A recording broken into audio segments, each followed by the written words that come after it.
These are my 2025-26 championship predictions. In at 24th, I've got Sheffield Wednesday. Chaos at Hillsborough this summer. Unpaid players, transfer embargoes, a player exodus.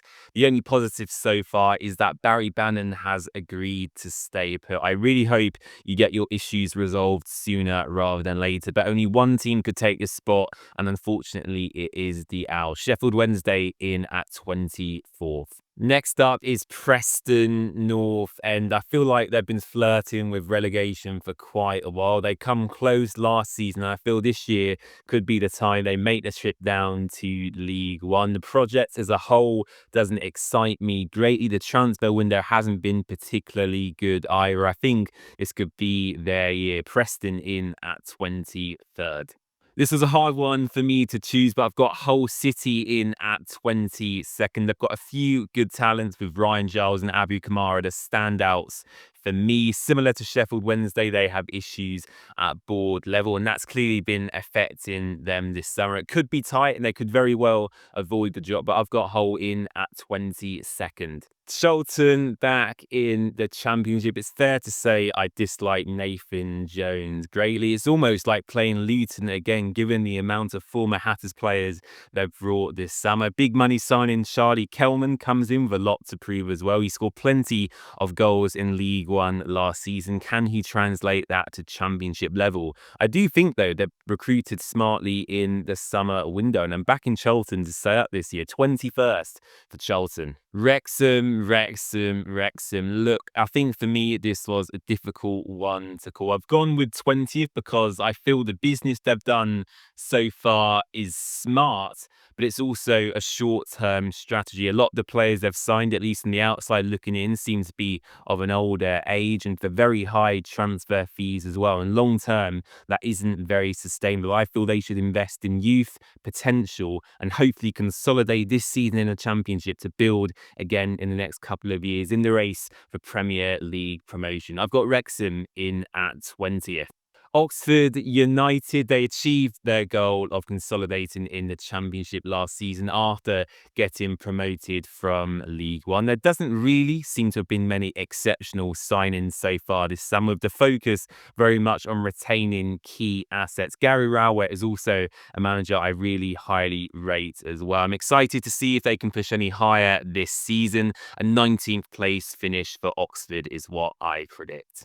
In at 18th, I've got Portsmouth. Pompey. The Quadro Bar derby returns once again. Once again, a newly promoted side like Oxford last season, and at least for me, on the outside looking in, they largely performed above expectations. They finished quite comfortably above the relegation zone on the final day. And a massive surprise to me, actually, was Josh Murphy and how much he contributed in terms of goals and assists last season. I'm sure he'll have a big season again this time round. An 18th place finish for Pompey this year. Blackburn Rovers. Valerian Ismail, another former Watford connection in the Championship. Personally, when he was at Watford and now at Blackburn, I find his football very dull and boring to watch. Again, the fans seem to be somewhat against the ownership, like we've seen at Sheffield Wednesday and Hull City. They should, however, have enough to avoid getting dragged into a relegation battle. 17th place to Blackburn Rovers this year. Next up is Queen's Park Rangers. They've got a new manager through the door. They've retained some key players, Jimmy Dunn being one of the standouts to me. Some new additions in Kwame Poku and Amadou Mbengu look fantastic additions to the squad as well. They could quite easily achieve a top half finish and even push for their playoffs. So I've been quite reserved in my prediction today. A 16th place finish for QPR. Stoke City, always a tough one for me to predict. I think Coventry letting go of Mark Robbins was a disastrous decision, actually, but Stoke City have capitalised on that and secured his signature for this season. They'll be looking to push on again this time round. Victor Johansson in goal, one of the standout goalkeepers in the division. Former Watford man Ben Wilmot is a decent option at the back alongside Ashley Phillips. A mid-table finish for Stoke this year. 15th place is my prediction. Derby County, another season in the Championship for them after being promoted last year. John Eustace has great pedigree in the division himself, and I felt his sacking at Birmingham City was unjustified at the time. The loss of Jerry Yates will, of course, be a big miss, but they secured a marquee signing in Colton Morris from Luton, and should he re-find his form that he showed previously, that would be a coup up front. Zetterstrom is also a steady pair of hands in goal. I've gone 14th to Derby County. Middlesbrough. I find Rob Edwards incredibly frustrating to listen to. The novelty of him being a young English manager wears off pretty quickly, and he relies quite heavily, actually, in my opinion, on one style of play, and that's what caused him ultimately to get sacked from his previous job at Luton Town. They do have quality, though, in all areas of the squad, especially in attacking areas. Tommy Conway, for example, is someone I would love at Watford. Morgan Whittaker arrived for big money in January from Plymouth Argyle. A big season ahead for him. I've gone with a 13th place finish for Middlesbrough. Up next is Swansea City. Ethan Galbraith is, of course, a standout signing in midfield, but they've been in and around mid-table for a few seasons now, and I still feel personally they're a couple of marquee signings away from competing. Don't forget, though, Luka Modric is now involved in the club. I'm interested to see how that one develops. 12th place for Swansea City. In at 11th, I've gone for Bristol. Yes, I know, another mid-table finish for the Robins, but they quite easily have the quality to push for top 6 once again after faltering at the last hurdle last time round. I really liked Liam Manning, actually, and I feel like it'll be a big loss for them this season. It's going to be hard for them to adapt to Gerard Struber's style of play. It's a marked contrast from what Manning implemented there last time out. Scott Twine is always someone I love to watch as a fan from the sidelines, and he always seems to score against Watford as well. I've gone 11th place for the Robins this year. Next up is West Brom, the Baggies. The first real job in football for Ryan Mason. He's inherited, of course, quite a strong squad. Furlong, Moat and Josh Maja are the standout players to me. And like Watford, the Baggies have been stuck in the Championship for quite a few seasons now. Is it make or break, or will the board allow Ryan Mason to build and develop this quite young squad that they have at the moment, or have to wait and see? A 10th place finish is my prediction for West Bromwich Albion.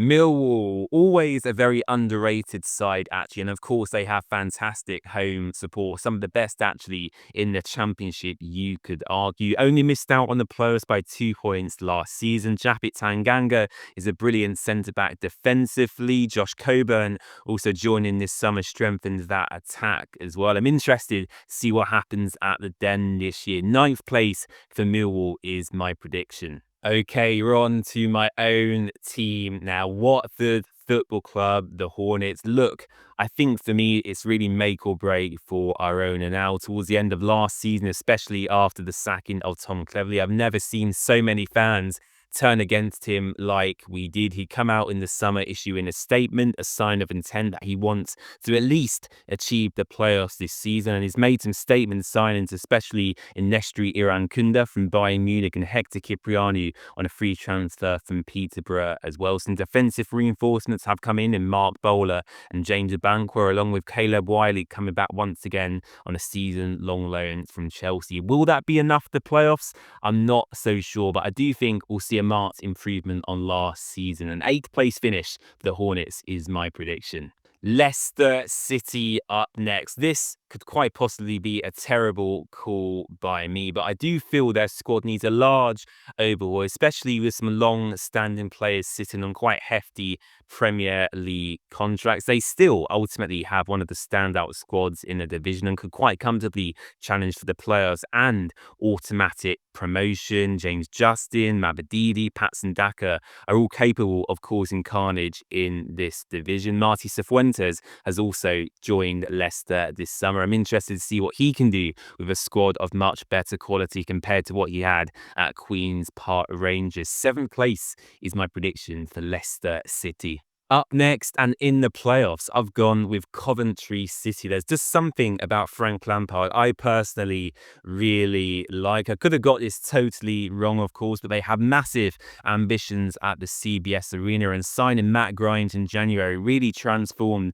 the way they transitioned in that midfield area. Haji Wright and Ellis Sims, if they can be retained this summer, are massive threats up front, scoring loads of goals between them. Will they achieve the playoffs? We'll have to wait and see. They could quite easily fall into mid-table, but I'm backing Frank Lampard this season to get Coventry back into the top 6. Up in 5th, regrettably, I've gone with Norwich City. Smart business from Ben Napper this summer, their sporting director, led to them hijacking the deal from Watford to sign Senegalese international winger Papa Diallo to replace Borja Sainz. A lot for me depends on if Josh Sargent stays or leaves the club. He, of course, scored loads of goals in the Championship. Hopefully, Liam Manning can get the squad ticking for the Canaries. It could be potentially an exciting new era for them. I've gone 5th place for Norwich. We're coming towards the end of the video now, but up in 4th, I've gone with Sheffield United. Club legend Chris Wilder has left the club, with new man Ruben Sellers coming in to fill his very big boots. Gus Hamer, of course, staying at the club would be a massive bonus. He is a phenomenal midfielder at this level. He reminds me of Emi Buendia when he was at Norwich City. For a club of their size, I would expect them to bounce back this season, especially with the parachute payments. For me, the big question is whether they can adapt from Chris Wilder's style of play to the new system being brought in by Ruben Sellers. That's why I've gone with 4th place for Sheffield United. Southampton, Will Steele, I don't really need to say much else. The guy is clearly an exceptional head coach and has shown that wherever he's managed so far in his career. I'm glad he took this opportunity actually at Southampton to showcase his skills in the Championship. Take a look at their squad yourself. I don't need to reel it off for you. They've got one of the best teams in the division. They could quite comfortably win the league this year as well if everything falls into place. And they haven't lost many key assets either. An exciting time